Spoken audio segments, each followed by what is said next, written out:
दोस्तों मैं देवांश प्रजापति एक बार फिर से स्वागत करता हूं आपका अपने चैनल देवांश क्लासरूम में। तो आज हम जिस टॉपिक के बारे में डिस्कस करने जा रहे हैं वो है हमारा टॉपिक जिसका नाम है बर्जर डिजीज़। क्या नाम है उसका? Berger disease. तो बर्जर डिजीज़ के बारे में आज हम डिस्कस करेंगे। तो बर्जर डिजीज़ क्या है? देखिए इसका एक दूसरा नाम है, तो ये बहुत रेयर डिजीज़ होती है और इसको हम बोलते हैं, इसका दूसरा नाम है हमारा साइंटिफिकली हम इसको बोलते हैं थ्रोम्बोएंजाइटिस एब्लेटरेंस। क्या बोलते हैं? थ्रोम्बोएंजाइटिस एब्लेटरेंस, ये इसका क्या है? दूसरा नाम होता है। ठीक है। तो बर्जर डिजीज़ क्या है? इसमें क्या होता है कि हमारी जो भी आर्टरीज होती हैं, ठीक है, जो हमारे जो फिंगर्स हैं या हमारे टोज होते हैं, उसकी जो आर्टरीज होती हैं या वेन्स होती हैं वो क्या हो जाती हैं, एक प्रकार से श्रिंक हो जाती है, यानी कि उनमें इन्फ्लामेशन हो जाती है या हम कह सकते हैं उनमें ब्लॉकेजिंग हो जाती है। ठीक है। तो इसमें ब्लॉकेजिंग होना, इन्फ्लामेशन होना आर्टरीज में, जो हमारी फिंगर्स हैं या हमारे जो टोज होते हैं उनकी उसमें, तो उसको हम बोलते हैं बर्जर डिजीज़। क्या बोलते हैं उसको? बर्जर डिजीज़ बोलते हैं उसको, या उसको बोलते हैं थ्रोम्बोएंजाइटिस एब्लेटरेंस। थ्रोम्बो का मतलब है यहाँ पे, थ्रोम्बो का मतलब होता है, आपको पता होगा, क्लॉट। क्या होता है? क्लॉट टाइप का। या तो आर्टरी में, ये आर्टरी है हमारी, ये हमारी वेन है, ठीक है। तो इसमें क्या बनना है? या तो क्लॉट बन जाए, क्लॉट की वजह से भी इसमें क्या होगा, ऑब्स्ट्रक्शन हो सकता है। फिर है इसमें एंजाइटिस। आइटिस वर्ड किसके लिए आता है? इन्फ्लामेशन के लिए आता है। अगर कहीं पे भी इन्फ्लामेशन है, ठीक है, या सूजन है, उसको हम बोलेंगे, वहाँ पे लगाते हैं आइटिस। तो यहाँ पे क्या है? थ्रोम्बोएंजाइटिस, या जो वेस्कुलाइटिस होता है, यानी कि जो आर्टरीज में इन्फ्लामेशन होती है, ठीक है, उस वाली कंडीशन को हम बोले। तो इसमें क्या हो सकता है कि आर्टरी स्वेल हो जाएगी, तो उसके वजह से भी स्वेल होगी तो उसके अंदर का जो एरिया है वो क्या होगा, जब ये इसमें इन्फ्लामेशन होगी, इन्फ्लामेशन से क्या होगा, इसकी वॉल मोटी हो जाएगी। क्या होगी? अंदर की वॉल मोटी हो जाएगी, तो एरिया फिर से कम हो जाएगा। तो थ्रोम्बोएंजाइटिस एब्लेटरेंस, एब्लेटरेंस का मतलब होता है ऑब्स्ट्रक्शन। क्या होता है? ऑब्स्ट्रक्शन। ठीक है।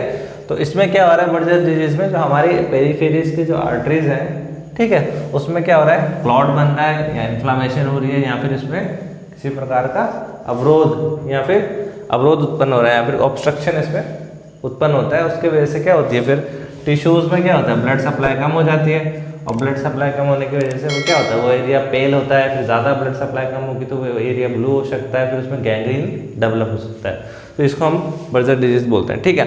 अब कहाँ ये देखने को मिलेगा? ये देखने को मिलता है small and medium size vessels.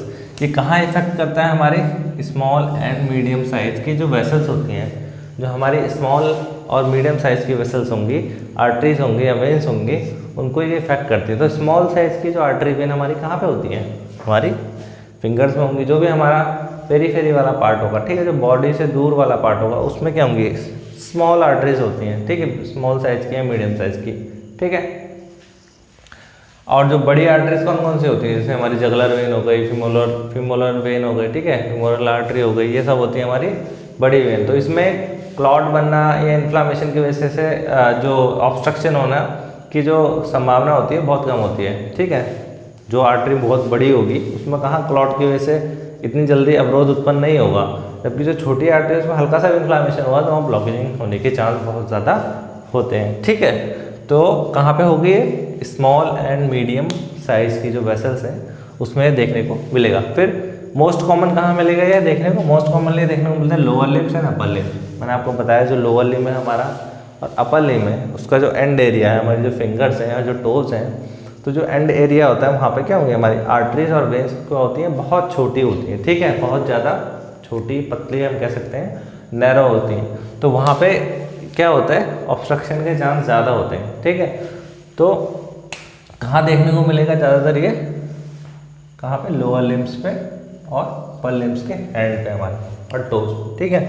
फिर मोस्ट कॉमन कहाँ देखिए, कौन सी एज में देखने को मिलेगा? तो ये मैन में देखने को मिलेगा, फीमेल में देखने को ये कम मिलता है, मेल में देखने को ये बहुत ज़्यादा मिलता है। अब क्यों मेल में ज़्यादा होगा? ठीक है, उसका एक रीज़न है जो मैं आपको आगे बताऊँगा। ठीक है। तो ये हो गया हमारा मेन में क्या होगा, ज़्यादा देखने को मिलेगा। और ऊपर से क्या होगा, किस एज में देखने को मिलेगा, किस क्राइटेरिया में देखने को मिलता है? मिलता है 20 से 40 की जो एज होती है, 20 से 40 की एज में ज़्यादा देखने को मिलता है। ठीक है, अब इसमें इसकी इटियोलॉजी क्या है।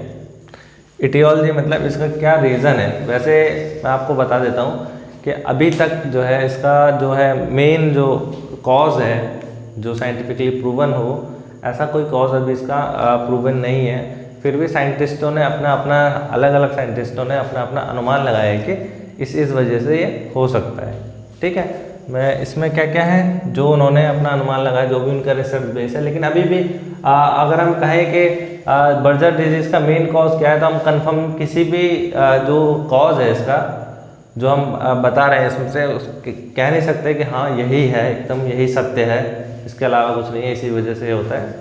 इसका कोई मेन कॉज जो है अभी भी पता नहीं है। तो इसमें कौन कौन से जो कॉज है जो साइंटिस्टों ने रिसर्च करके पता लगाया है, जो उनको लगता है वो है टोबैको का यूज़। किसका यूज़? टोबैको का यूज़, तंबाकू। जो लोग क्रॉनिक स्मोकर होते हैं या फिर बहुत ज़्यादा टोबैको का या तंबाकू का यूज़ करते हैं बहुत सालों से, या फिर 20 साल से यूज़ कर रहे हैं, 15 साल से यूज़ कर रहे हैं। ठीक है, कई लोग ऐसे होते हैं कि एक एक दिन में एक एक पूरी की पूरी सिगरेट की डब्बी ख़त्म कर देते हैं, 10-20 सिगरेट भी पी जाते हैं। ऐसे ऐसे लोग हैं, तो उन लोगों में देखने को ज़्यादा मिलता है। तो होता क्या है कि जो हमारा तंबाकू है उसमें जो निकोटीन है और जो भी और केमिकल्स होते हैं, तो कई लोगों की बॉडी ऐसा होता है कि वैसे हर किसी में तो देखने को नहीं मिलेगा। ऐसा नहीं है कि जी हाँ आपने सिगरेट पी ली या जो भी पीता है उसको सीधा बर्जर डिजीज़ हो गया और गैंग्रीन हो जाएगा, ऐसा कुछ नहीं है। हर किसी में नहीं होगा, लेकिन बहुत कम ही रेयर होता है, किसी किसी में ही देखने को मिलेगा। तो टोबैको में जो भी केमिकल्स होंगे वो क्या करते हैं, उनमें उससे इरिटेशन होने लगता है। क्या होता है, सेंसिटिविटी दिखाता है और इरिटेट होके क्या होती है, आर्टरीज क्या हो जाती है, एकदम से स्वेल कर जाती है, इन्फ्लामेशन उनके अंदर हो जाती है। और जैसे उसमें इन्फ्लामेशन होगी फिर क्या होगी, ठीक है, वो क्लॉटिंग फैक्टर एक्टिव हो जाते हैं, फिर वो क्लॉट बनने के चांस होते हैं। उसके वजह से ब्लॉकेजिंग आ जाएगी हमारी आर्टरीज में और ब्लड सप्लाई बंद हो जाएगी। फिर ब्लड सप्लाई बंद होने से क्या होगा, तो आपको मैंने पहले बता दिया है, गैंग्रीन और नेक्रोसिस में ब्लड सप्लाई बंद होगी तो सेल डेथ होगी, सेल मरेगी। उसके मरने के बाद क्या होगा, सड़न उत्पन्न होगी। ठीक है, तो उससे क्या होगा, वहाँ पे गैंग्रीन डेवलप हो जाएगा। तो हमारा टोबैको का यूज़ है। वैसे मोस्ट कॉमन जो अभी देखा गया है वो ज़्यादातर 90% अगर आप कहें तो तंबाकू का जो लोग यूज़ करते हैं उसी में देखा जाता है। पर कंफर्म ऐसा नहीं है कि मैंने आपको बताया कि कंफर्म अभी इसके बारे में ऐसा कोई जानकारी नहीं है। फिर कई लोगों में ऐसा देखा गया है कि हाँ कुछ लोग तो चलो टोबैको का यूज़ करते हैं भाई, अब कुछ लोग नहीं करते हैं। किसी के फादर थे वो बहुत ज़्यादा सिगरेट पीते थे, उनको क्या हुआ, उनको बर्जर डिजीज़ हो गई। लेकिन उनका जो लड़का है, उनका जो बेटा है, वो क्या करता है, वो सिगरेट नहीं पीता है, वो तो मतलब कुछ भी नहीं करता है, लेकिन उसको भी बर्जर डिजीज़ है। तो इस चक्कर में इससे क्या कहा गया, इनहेरिटेड, कि हो सकता है कि आनुवांशिकी भी हो सकता है। क्या हो सकता है, अनुवांशिकी भी इसको एक प्रकार से माना गया। मतलब कई ऐसे एग्जाम्पल होंगे तो उस बेस पे ऐसा कहा गया। फिर है इम्यूनो रिस्पॉन्स। किसी में ऐसा माना जाता है कि ये ऑटो इम्यून डिजीज़ की वजह से होता है। यानी कि ऑटो इम्यून मतलब हमारा इम्यून सिस्टम है वो क्या करता है, अपनी ही आर्टरीज को क्या करता है, वहाँ पे इन्फ्लामेशन कर देता है, वहाँ पे क्लॉट उत्पन्न कर देता है, डैमेज करने लगता है। ऑटो इम्यून डिजीज़ के बारे में आपने पढ़ा होगा। ठीक है, तो क्योंकि कई लोग ऐसे हैं, कई देखिए जैसे मैंने आपको बताया कि एक तो ऐसा है कि हाँ जी उसके पेरेंट्स पीते थे और वो नहीं पीता है लेकिन उसको हो गया। अब एक कंडीशन ये है कि जो उसके पेरेंट्स को भी बर्जर डिजीज़ नहीं है, वो खुद भी कुछ नहीं करता लेकिन फिर भी उसको बर्जर डिजीज़ हो रही है। तो उसमें ऑटो इम्यून जो है उसका रीज़न देखने को हमें मिला है। तो ये 3 मेन रीज़न है जो माने जाते हैं किसके लिए, ये जो इटियोलॉजी जो है बर्जर डिजीज़ की मानी जाती है। ठीक है, अब इसमें रिस्क फैक्टर क्या होंगे, रिस्क फैक्टर वही होंगे, स्मोकिंग हो सकती है जो मैंने आपको बताया, उसमें केमिकल है। फिर हो सकता है हमारा कि हाइपर सेंसिटिविटी टू सिगरेट, जो लोग सिगरेट पीते हैं उनको बहुत सेंसिटिविटी अगर उससे होती है तो उसमें ये डेवलप होने के चांस होते हैं। फिर है रिकरेंट इंजरी, ये तो खैर अलग ही चीज़ हो गई कोई, कि अगर आपके चोट लगी, आर्टरी डैमेज हो गई, आर्टरी में क्लॉट बन गया, फिर वहाँ से फिर उसमें उस एरिया में ब्लड सप्लाई बंद हो गई, वहाँ पे गैंग्रीन हो गया।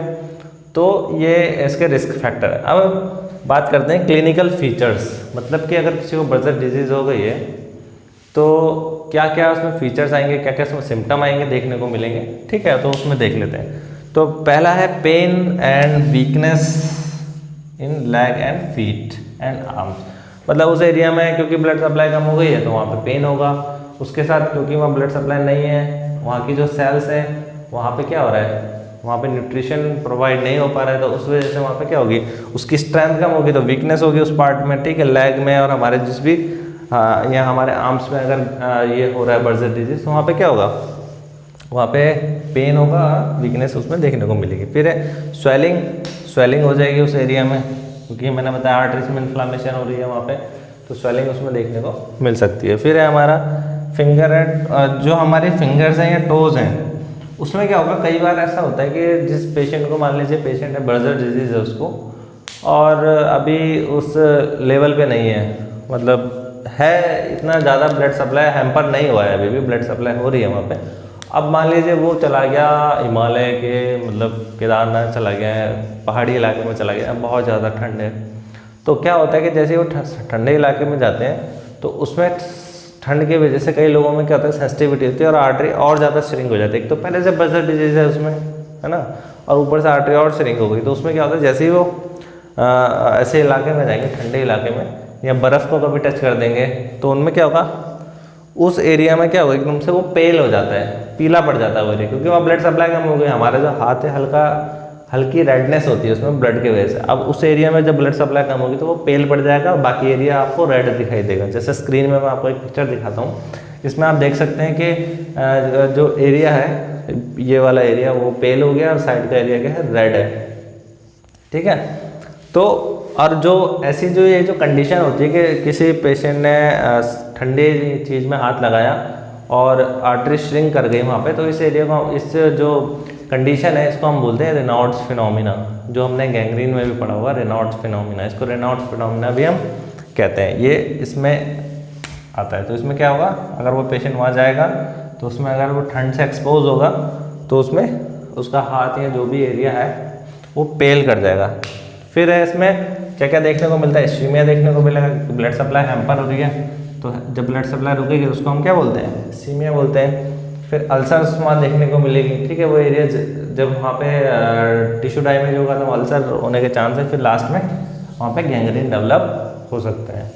कैसे, पहले उस एरिया में जैसे ब्लड सप्लाई कम होगी तो वो एरिया पहले तो ब्लूइश येलो दिखेगा, फिर उसके बाद ब्लूइश होने लगेगा, और ज़्यादा बढ़ेगी तो फिर वहाँ पे गैंग्रीन होगा, ब्लैक कलर का हो जाएगा वो एरिया, और बहुत ज़्यादा अगर हो जाए, अति हो जाए, तो वो एरिया सड़ने के बाद एम्पुटेशन हो जाएगा, कट के अलग हो जाएगा, ठीक है। ये इसमें कंडीशन देखने को मिल गया। अब है इसमें अगर इसके डायग्नोसिस की आप बात करो तो हमारा स्कैन या फिर एंजियोग्राफी वगैरह में इससे हम डायग्नोस कर सकते हैं, उसमें पता करके, ठीक है। डायग्नोसिस के लिए MRI होता है और हमारा एंजियोग्राफी का हम यूज़ करते हैं। अब ट्रीटमेंट क्या दे सकते हैं, क्योंकि ब्लड सप्लाई हैम्पर हो गई है, ठीक है, क्लॉट बन रहे हैं यहाँ पे, तो उसके लिए हम क्या कर सकते हैं, एंटी प्लेटलेट ड्रग दे सकते हैं। मतलब एंटी प्लेटलेट ड्रग क्या करते हैं, क्लॉट बनने को हमारे रोकते हैं, तो इसमें हम एस्प्रिन का यूज़ कर सकते हैं। 75 to 325 mg पर डे तक हम क्या कर सकते हैं, एस्प्रिन का यूज़ कर सकते हैं, ठीक है।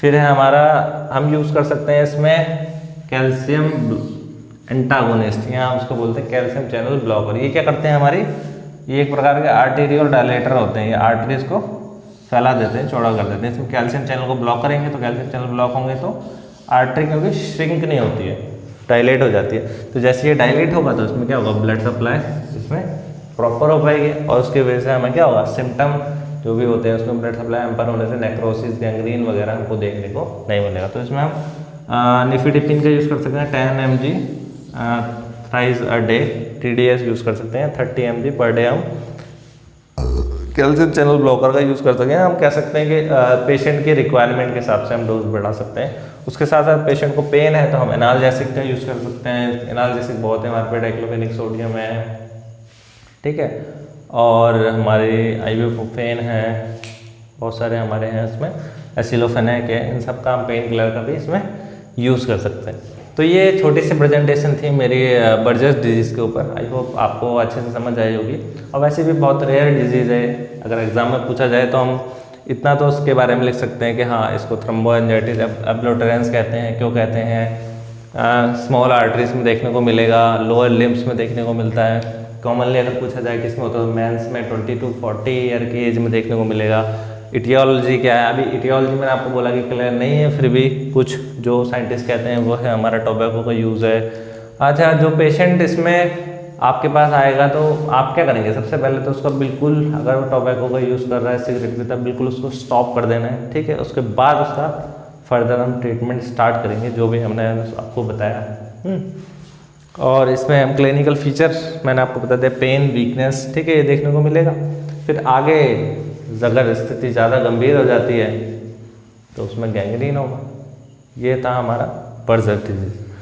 तो आपको अगर वीडियोस हमारी पसंद आ रही हो तो लाइक सब्सक्राइब ज़रूर करें, और अगर आपके फ्रेंड्स हैं मेडिकल से रिलेटेड, जो भी आपके दोस्त हैं, उनको शेयर कर सकते हैं। So thank you very much.